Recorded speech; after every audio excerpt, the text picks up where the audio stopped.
Hello friends, welcome to my channel work with market में आपका स्वागत है। आज का माहौल पूरे विश्व को देखते हुए और इंडिया को देखते हुए और एशियन कंट्री को देखते हुए ऐसा महसूस हो रहा है कि यहाँ से कुछ सिग्नल मिलना काफ़ी मुश्किल हो रहा है। वो मुश्किल माहौल में हम कौन सा एरिया में या कौन सी जगह से ऐसा स्टडी करें या कौन सी जगह से हम कोशिश करें जहाँ से हमको सिग्नल मिल सकते हैं और मार्केट में हमको ज़्यादा से ज़्यादा प्रॉफिट हो या मुनाफा हो। तो मैं आपको इसके बारे में कुछ ऐसा बताना चाहूँगा जो मैं पढ़ रहा हूँ, आपके साथ में मैं शेयर करूँगा। आज की तारीख में आप देखेंगे तो डाउन जोन्स जो था वो माइनस में है, निकई जो था वो माइनस में ही था, लगभग 150 पॉइंट के करीब माइनस था, उसका अभी 50-60 पॉइंट माइनस में है, 60-70 पॉइंट। और एशियन कंट्री के मार्केट भी माइनस में है और कहीं से सिग्नल नहीं मिला। लेकिन मैं जो आपको बताना चाहूँगा, मैं अपना पूरी तरफ से अपना कोशिश कर रहा हूँ, जो मैंने पढ़ा है 2-4 दिन के अंदर और आज की तारीख में अर्ली इन द मॉर्निंग में, वो मैं आपको बताना चाहूँगा। उसमें मैं आपको ये बताऊंगा G7 में और नाटो के अंदर जो 12 कंट्रीज़ है, जिसका कि नाटो का फोकस डिफेंस के ऊपर ज़्यादा रहता है और इसका स्थापना भी 1949 में आफ्टर सेकेंड विश्व युद्ध के बाद में हुआ था। तो ये बहुत ही स्ट्रॉन्ग कंट्री है डिफेंस पॉइंट ऑफ व्यू और इकोनॉमिक पॉइंट ऑफ व्यू से। तो उनका और दूसरा अभी जो माहौल चल रहा है इंडिया के अंदर, आप देखेंगे, मैं इंडिया का पहले लूँगा उसके बाद मैं विश्व के ऊपर आता हूँ। इंडिया के अंदर आज अगर आप देखेंगे तो कल जो जुबिलेंट फूड उसका रिजल्ट आया वो 3 फोल्ड अप आया है इस माहौल के अंदर भी, क्योंकि वो कंज्यूमर आइटम भी और फूड से रिलेटेड है और भी बहुत से बिजनेस है उसके। तो उसके अंदर फूड को देखेंगे तो उसका बिजनेस काफ़ी अच्छा है और उनको कोविड के अंदर बेनिफिट ही हुआ ज़्यादा, क्योंकि due to work to home के वजह से लोगों ने बाहर से माल परचेस करके ऑनलाइन उसका बेनिफिट उसको मिला है और उन्होंने गाइडलाइन भी अच्छी दी है। तो वो गाइडलाइन पूरे सेक्टर को इम्पैक्ट करती है, क्योंकि Jubilant food is a very biggest company. वो एक मैटर हो गया। दूसरा कंज्यूमर में पॉजिटिव बता रहे हैं। दूसरा रेलवे के अंदर आप देखेंगे तो अभी रिलायंस जियो को और भारती एयरटेल को 5G के ऊपर बहुत ज़्यादा फास्ट काम करने को बोला और उन्होंने ट्रायल भी चालू कर दिया है और गवर्नमेंट ने ये भी उनको सपोर्ट के लिए बोला है कि वी आर विथ यू, मतलब हम आपको पूरा सहयोग देने के लिए तैयार है। ये भी एक पॉजिटिव सिग्नल है पूरा टेली कम्युनिकेशन को लेकर के। दूसरा, रेलवे में जिस हिसाब से बात चल रही है उसके हिसाब से रेलवे के अंदर काफ़ी ज़्यादा मूवमेंट हो रहा है। मूवमेंट तो हो ही रहा था, उसमें और तेज गति आएगी, उसको और फास्ट करना चाहते हैं। और फास्ट के अलावा यहाँ पर रेलवे के अंदर काफ़ी चीज़ बना करके एक्सपोर्ट की बात भी चल रही है। उसका मैं आपको एग्जांपल मैंने दिया है, फिर मैं रिपीट करना चाहूँगा। आप देखेंगे तो परसों पीयूष गोयल जी जो रेलवे मिनिस्टर, उन्होंने मोजम्बिक के अंदर जो 3000 HP के जो पावर है वो सप्लाई करा था और उसके बाद में और भी ऑर्डर मिले हुए हैं उसको देखते हुए। और उन्होंने ये भी हिंट दिया था कि काफ़ी ज़्यादा ऑर्डर का बात भी चल रहा है अदर कंट्री से। तो ये भी एक रेलवे के लिए और इंडियन इकोनॉमी के लिए पॉजिटिव साइन है। और आप नितिन गडकरी जी की अगर सुनेंगे, पिछले 2-2.5 महीने से उनका तो कंटिन्यू सीरीज वाइज उनके आर्टिकल और कमेंट आते हैं। उसको देखते हुए रोड इंफ्रास्ट्रक्चर के अंदर आप देखेंगे तो ब्रिजेस में, रोड में, इंफ्रास्ट्रक्चर के अंदर बहुत तेज गति से काम हो रहा है और कोविड का जो सिम्टम स्लो हो रहा है उसकी वजह से इस काम में और भी तेज गति आई है। ये सब सेक्टर इंडिया को पॉजिटिव करते हैं। अब मैं आता हूँ एब्रॉड के पॉइंट के ऊपर जो हमको बहुत ज़्यादा सपोर्ट कर रहे हैं। इसमें मैं आपको सीरीज वाइज डिस्कस करूँगा। सबसे मेन पॉइंट है यूएस और चाइना का। चाइना का फिलहाल जिस हिसाब से G7 में उन्होंने धमकी को, मतलब एक वार्निंग को दे करके बात करी थी और उन्होंने बोला बहुत ही छोटा सा समूह, उसका कोई इम्पैक्ट नहीं पड़ेगा पूरे विश्व के ऊपर, ये बात कही थी। उसके बाद में नाटो के लिए जहाँ पे 12 कंट्रीज है उनको उन्होंने एक अर्ज, मतलब एक रिक्वेस्ट करके उन्होंने बोला कि आप अपनी पूरे विश्व को गुमराह करने की कोशिश ना करें। कहने का मतलब वो ऐसा बता रहे हैं कि वो हम बिल्कुल किसी से डरते नहीं हैं, हमको किसी का फियर नहीं है, इस हिसाब से बिहेव कर रहा है चाइना। और उसका पूरा इफेक्ट और पूरा असर उसको दिख रहा है और ये पोजीशन ऐसी लग रही है कि जिनपिंग का कंट्रोल धीरे धीरे कम होता जा रहा है चाइना में और उसका इंटरनल भी हमको इफेक्ट दिख रहा है। आप देखेंगे तो पिछले 10-15 साल में अंदर कुछ एरिया में फ्लड भी आया है। 2 दिन पहले आप संडे को एक गैस पाइपलाइन में बहुत बड़ा ब्लास्ट हुआ था, उसके अंदर लगभग 50 से ज़्यादा लोगों की मृत्यु हो गई है। और वहाँ का मीडिया का मैं एग्जांपल दूंगा, वहाँ के मीडिया में कुछ वुमेन्स और कुछ मेंस इस हिसाब से इंटरव्यू दे रहे थे कि इंडियन चाइना कंट्री के लिए खुद ही बता रहे थे कि यहाँ पे कभी भी मीडिया एक्चुअल फिगर नहीं बताता, मतलब जो 50-55 का बता रहे हैं वो फिगर बहुत ज़्यादा हो सकता है क्योंकि ब्लास्ट बहुत बड़ा था।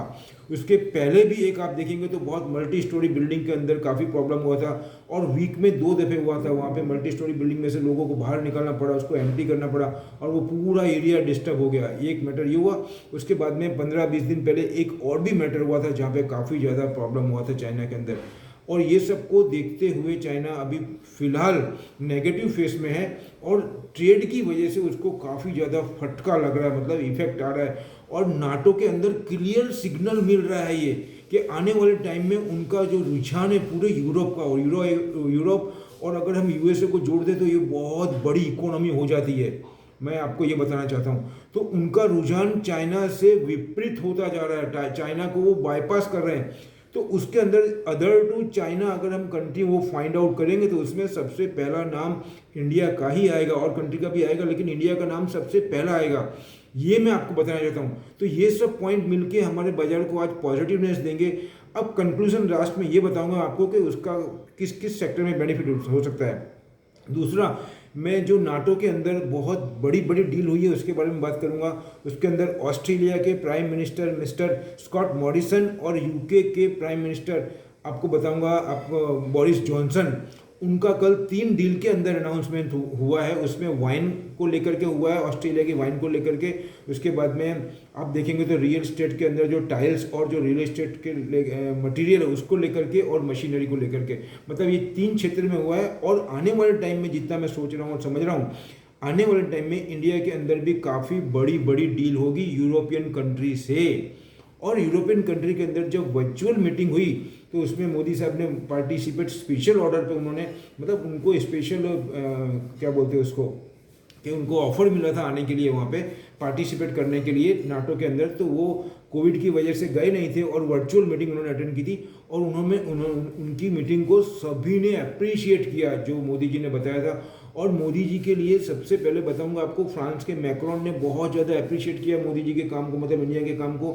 और तुर्की की जो वहाँ के प्रेसिडेंट है उन्होंने भी इंडिया को अप्रिशिएट किया। ये बहुत बड़ी बात है।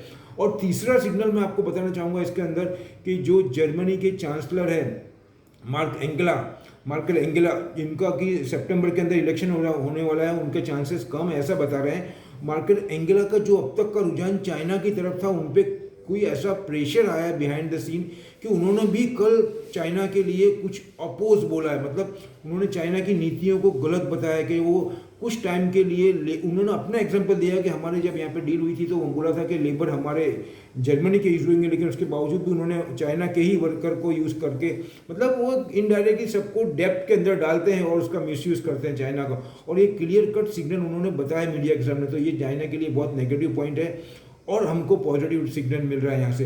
तो लास्ट में मैं इतना ही बताऊंगा आपको, ये जो पॉइंट है ये सभी मिल करके अगर मैं कंक्लूजन निकाल रहा हूँ वहाँ पे, तो कौन कौन से सेक्टर में इंडिया को बेनिफिट होगा वो मेन मैं आता हूँ आपको उसके ऊपर सबसे मैं बताऊंगा। पहले नाटो का जो मेन फोकस था डिफेंस के अंदर 2050 को नेचुरलाइज करना, मतलब कार्बन एमिशन से मुक्त करना। तो उसके हिसाब से देखते हुए आप देखेंगे तो जो कार्बन एमिशन के अंदर कंपनी है वो उसको बहुत पॉजिटिव रहती है। उसके अंदर मैं बताऊँगा आपको लिंडे इंडिया हो गया, सीमेंस हो गया, ट्यूब इन्वेस्टमेंट हो गया, और गैस की कंपनी, इनके पास गैस भी ले सकते हैं, अदानी गैस ले सकते हैं और गेल ले सकते हैं। अब इंफ्रास्ट्रक्चर के अंदर आऊँगा, उसके अंदर एल&टी हो जाता है आपका, उसके बाद में एस्कॉट हो जाता है, और उसके बाद में आप देखेंगे तो और भी छोटी मोटी कंपनी है, वो आपको स्टडी करके निकलना पड़ेगा। बाकी मेरे हिसाब से मैं 2 ही कंपनी दूंगा आपको, एल&टी और आपको देखूंगा तो मैं एस्कॉट, ये हो गया। और उसके बाद में सॉफ्टवेयर के अंदर बहुत ज़्यादा बूम बता रहे हैं, उसमें एआई को लेकर के और डिजिटल को लेकर के, तो उसके अंदर काफ़ी ऑर्डर मिलने की संभावना है HCL टेक्नोलॉजी के सॉफ्टवेयर के अंदर, हार्डवेयर के अंदर पर्टिकुलर। तो HCL टेक और विप्रो और इन्फोसिस, ये 3 कंपनी मेरे हिसाब से पॉजिटिव होती है। और अगर छोटे छोटे पार्ट्स के अंदर जिसमें बहुत एसेंशियल होता है उसके अंदर मैं बताना चाहूँगा तो 3M इंडिया, ये हो गया। उसके बाद में केमिकल के अंदर भी बहुत ज़्यादा चांसेस बता रहे हैं। और इंडिया के पॉइंट ऑफ व्यू से मैं आऊँगा आपको तो उसके अंदर एग्रीकल्चर, जो मानसून का सेक्शन चालू होने वाला है, अभी चालू हो गया काफ़ी जगह पे, और उसकी वजह से एग्रीकल्चर के अंदर भी जो कंपनी है उसको भी काफ़ी ज़्यादा बेनिफिट मिलेगा। जैसे कि ये महिंद्रा एंड महिंद्रा हो गए आपके, और कावेरी सीड हो गया, और भी कंपनी आप निकाल सकते हैं, गोदरेज एग्रोवेट हो गया, ये सब टाइप की कंपनी है, उसके अंदर फ़ायदा रहेगा, हमको बेनिफिट रहेगा। तो फिलहाल मैं आपको इतना ही रखना चाहूँगा। ये मैंने जो पॉइंट बताया ये इंडिया को काफ़ी ज़्यादा सपोर्ट करेंगे, पॉजिटिव करेंगे। आपको ये सब बातों में ध्यान रखना है हमको आज की तारीख में, और हमको सपोर्ट करेंगे पूरा। फिलहाल यही बोलूँगा, ये मेरे अपने विचार थे, अपने एनालाइज है, अपनी स्टडी है, आप अपना फाइनल डिसीजन अपने एक्सपर्ट की गाइडलाइन से लें। और अगर मेरी वीडियो अच्छे लग रहे हैं तो इसको लाइक करें, शेयर करें, सब्सक्राइब करें। और इतना मैं मेहनत से अगर आपको बना रहा हूँ वीडियो और डिटेल निकल करके आपके साथ में शेयर कर रहा हूँ तो मेरा सब्सक्राइब तो बनता ही है माय डियर। मैं आपको ये रिक्वेस्ट करूँगा, अगर आप मेरे वीडियो देख रहे हैं तो उसको पूरा देखें, जिससे कि ज़्यादा से ज़्यादा हम सब मिलकर के FII से फाइट कर सकें। और मेरे वीडियो को आप अगर अच्छा लग रहा है तो इसको प्लीज़ सब्सक्राइब करें। मिलते हैं अगले वीडियो में और कुछ डिटेल के साथ में। जय हिंद।